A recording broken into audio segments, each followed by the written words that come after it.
Okay, in this video tutorial we're going to look at a group of chemicals called alkanes. But before we get into that, alkanes are a type of organic chemical or organic compound. So what is an organic compound? Well, essentially an organic compound is any compound. So you'll remember a compound is two or more different atoms joined together. That's carbon based. So all organic compounds are carbon based. Now, usually the majority of them also contain hydrogen. So you'll see some textbooks talk about organic compounds contain carbon-hydrogen bonds or contain carbon and hydrogen. You'll even see some textbooks say that organic compounds have carbon-carbon bonds because the majority of them are often a chain of carbons that have hydrogens attached to them. However, there are some examples that don't quite fit those last two criteria and really are still considered organic. So the strictest definition, I guess, all we can really say is that they're carbon-based molecules. But the vast majority, and a lot of textbooks and in exams and things, that often expect you to realize that they generally also contain this hydrogen. Now, the term organic in chemistry is a little bit different from the way you use it in day-to-day life or when you're shopping at the supermarket. Organic in this sense really just means what we've said. So I often joke to my students that hippies stole our word because on a day-to-day basis or at the supermarket you'll see people use that to mean foods that are grown without chemicals, which in itself is a little bit of a silly statement because water is a chemical and they haven't been grown without water. But they mean they haven't been grown with herbicides or pesticides, artificially or man-made chemicals. In this case, organic chemicals in chemistry, the term really it can still mean synthetic or man-made chemicals. So things like polyester, which we often use to make clothing, is an organic substance. It's carbon-based. So a lot of natural living materials, so anything that's come from a living organism, so plant or animal material is organic, but there's a whole bunch of synthetic ones too that have been made artificially. And so a lot of plastics, basically plastics, are carbon-based, so they're organic chemicals or organic compounds too. So you've got to be aware that the term organic in chemistry has a very different meaning, and it's been a little bit abused by the food industry or people growing or what they call organic foods.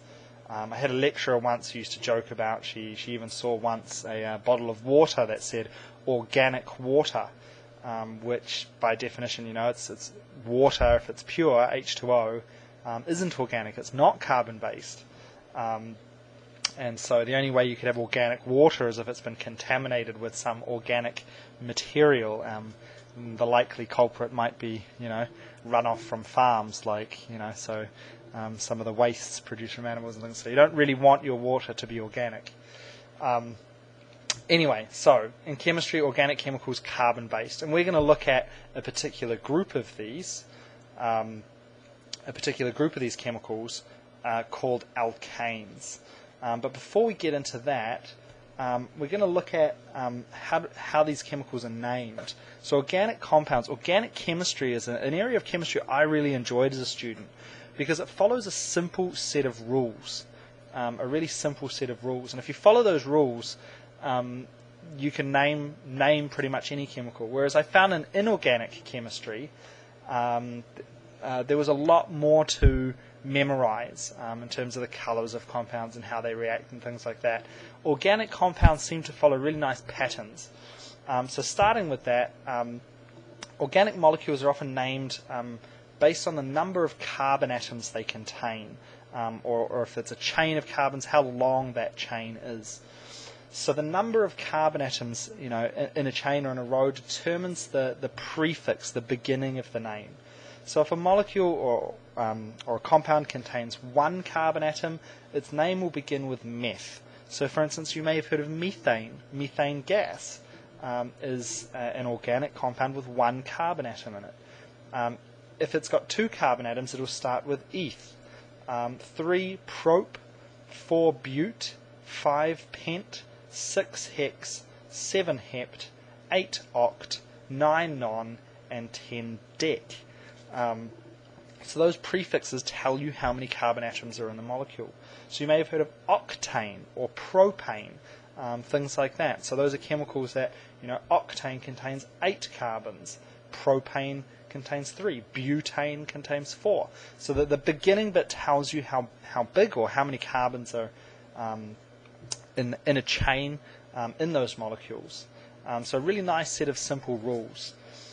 So moving on, let's get into, we're going to look at a specific group in this video tutorial called alkanes. So alkanes are essentially organic molecules, or hydrocarbons is another name for them, that contain only carbon and hydrogen.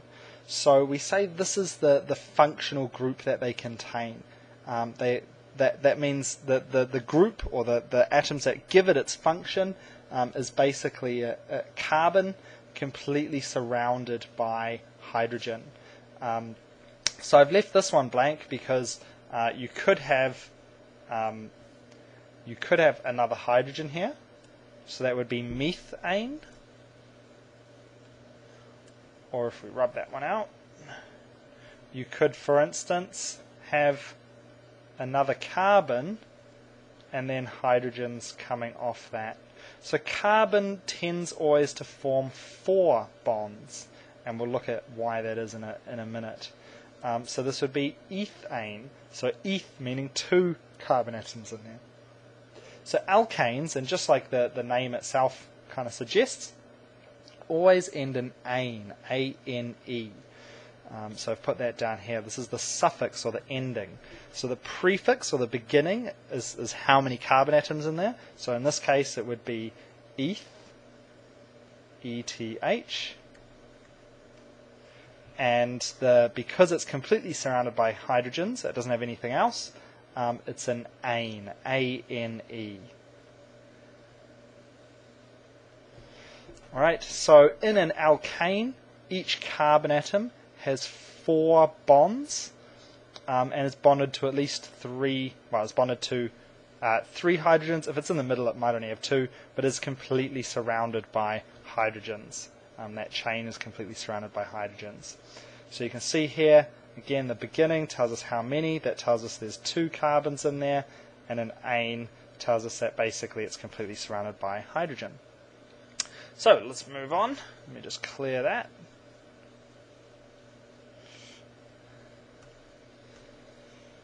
Okay, so this is part of what we call a homologous series. So that's basically a group of organic compounds of the same functional group. So alkanes are a homologous series. Homologous basically means similar series, where they just get longer or bigger. So you've got methane, ethane, propane, butane. They're all just getting longer by 1 carbon. And there are other types of organic molecules that have a series just like that too, where they get slightly longer. And each homologous series has sort of a unique set of properties. So let's have a quick look at formula. There are several different types of formula that can be used to represent these molecules. So we've got here, just to name a few, this one here and this one down the bottom here. These are both what we would call a Lewis structure. And that they show how the valence electrons are being shared. So they show the bonds or the valence electrons. So those are 2 types of Lewis structures. This is what we call the molecular formula. This one here is the molecular formula. This is a condensed structural formula, and this is a structural formula. And so we'll go through, have a look at these and look at a few examples.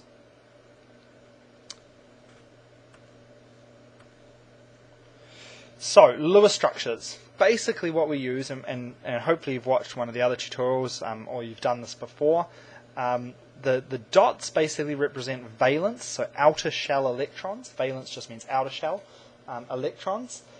And it shows how they are shared between 2 atoms. So one pair of electrons when a pair of electrons is shared, we call that a chemical bond or a single bond. So here you've got oxygen had 6 electrons and each hydrogen contributed 1. And so what they do is they share these 2 here, and they share 2 here, so that hydrogen now has a full outer shell. Remember, 2 electrons in the first layer is an outer shell. So this hydrogen has a full outer shell now. And the oxygen also now, if we take all 8 there, has a full outer shell too. So by sharing electrons, they can gain a full outer shell. So often when we draw a chemical bond, a line connecting 2 atoms together, this actually simply represents 2 electrons that are being shared. So oxygen likes to form 2 bonds, and the reason for that is, if we look at the structure of oxygen, oxygen has 6 electrons. So 2, 3, 4, 5, 6. So it needs another one. Just grab a different color. So it needs another electron here and another electron here to gain a full outer shell. So it will generally form 2 bonds with something like hydrogen. Hydrogen, for instance, has 1 outer shell electron. And because it's the first layer, it only needs 1 more to get a full outer shell. So you can see here how essentially one of these pairs here, the ones I've drawn in blue, will be contributed from hydrogen, and the others have come from the oxygen. So this is in order to gain a full outer shell. So it can be drawn either way, and it's worth noting that when we draw a line like this, that's actually what that line represents. It's a pair of electrons being shared between the 2 atoms.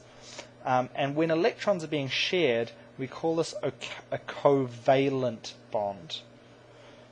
So that's hopefully something you've encountered before as well. But when electrons are shared between 2 atoms, that's what we call a covalent bond. And it's the attraction between those the atoms and those electrons. So the nucleus and the oxygen is attracted to those electrons, and the hydrogen is attracted to those electrons, which holds them together. So the sharing of electrons is a covalent bond. Alright, let's carry on. So, molecular formula. A molecular formula basically is just the sum total. It tells you how many of each atom are in there. So in this case, all this formula tells us is that there are 4 carbons and 10 hydrogens. But it doesn't tell us anything about the arrangement. In some cases you can work it out because there may only be one possibility, but in some instances it may not be clear whether you've got, for instance, 4 hydrogens in a row, or whether you've got maybe a branch off to the side. So for instance, like that. It doesn't tell you anything about the arrangement, or whether they're in a ring or any of those sorts of things. And like I said, in many cases you can actually figure it out based on the numbers, because the molecules will always have a complete number of valence electrons. So you can often tell from the arrangements, but sometimes there'd be more than one possibility. So this formula just tells you nothing more than how many carbons and how many hydrogens are in there total. And so we just draw that as like this, for instance, CH4H10. What type of alkane would that be? So 4, we've got methane, ethane, propane, butane. So this is number 4, bute. Alright, and because it's completely surrounded by hydrogens, or because we're looking at alkanes at the moment, it'll be butane. So butane is a gas that I believe is sometimes used in things like barbecues and or your little gas cookers and things like that. Anyway, so there you go. Let's go on to the next type of formula. So that's molecular formulas. So a condensed structural formula gives us a little bit of an information about how the molecule is arranged. So it gives us a little bit of information about the structure. So essentially each non-hydrogen atom is connected to its neighbouring non-hydrogen atom. So in this case, the only non-hydrogen atoms we're looking at are the carbons. So you ignore the hydrogens. You've got carbon, carbon, carbon, carbon. And so each one is joined to the previous one. That tells us we have a carbon chain where each one is connected to the previous one. So you ignore the hydrogens. Each non-hydrogen is directly connected to the next non-hydrogen. And the hydrogens are the ones that go around the outside, around the carbons. So this one will have 3 hydrogens around it. This one will have 2, one on top and one on bottom. You can see the 2 there, 2 here, 2 hydrogens, 1 on top there, and 3 around here. So the hydrogens just go around the carbon that they're sitting next to. So you take the non-hydrogen atom is connected to the next non-hydrogen atom. You can, and you probably don't need to do this, but if you've got a repeating group, for instance, you'll notice that we've got a CH2 here, and then another CH2, and these molecules can get really long, so we could have CH3, CH2, CH2, CH2, CH2, you know, and at some point it just gets a bit of a pain in the butt to write them all out. So we can put that in brackets and put a number on the outside of the brackets that tells us we've got, you know, 2 of this whole group, 2 CH2s. So it's that bit in the middle times 2. Still all in a chain. So these are what we call a condensed structural formula. And we've got one more type of formula we're going to look at. We'll do an example first. Here's a condensed structural formula. What would be the name of this? Wow, this is a big one. Okay, alright.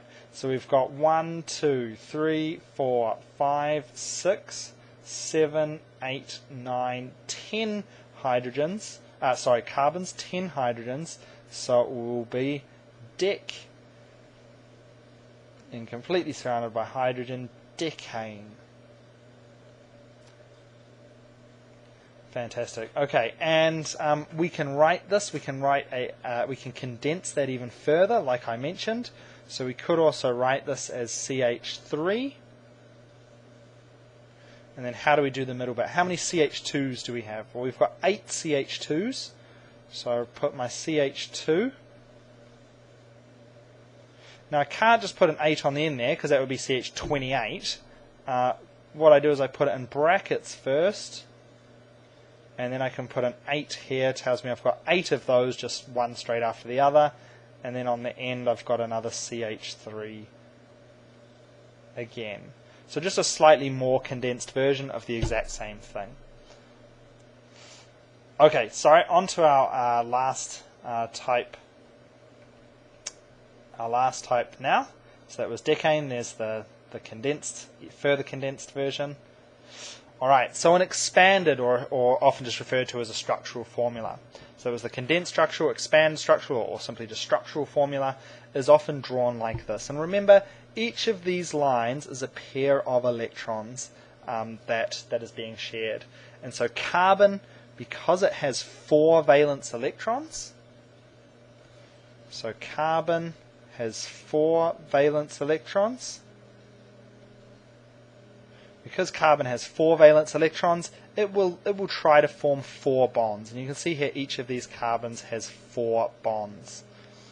So there we go. An expanded structural is simply drawing out the full structure, and it shows us the entire structure, which atom is bonded to which atom. And it's worth just noting, though, that these lines here, the lines between them, it's a covalent bond where a pair of electrons is being shared.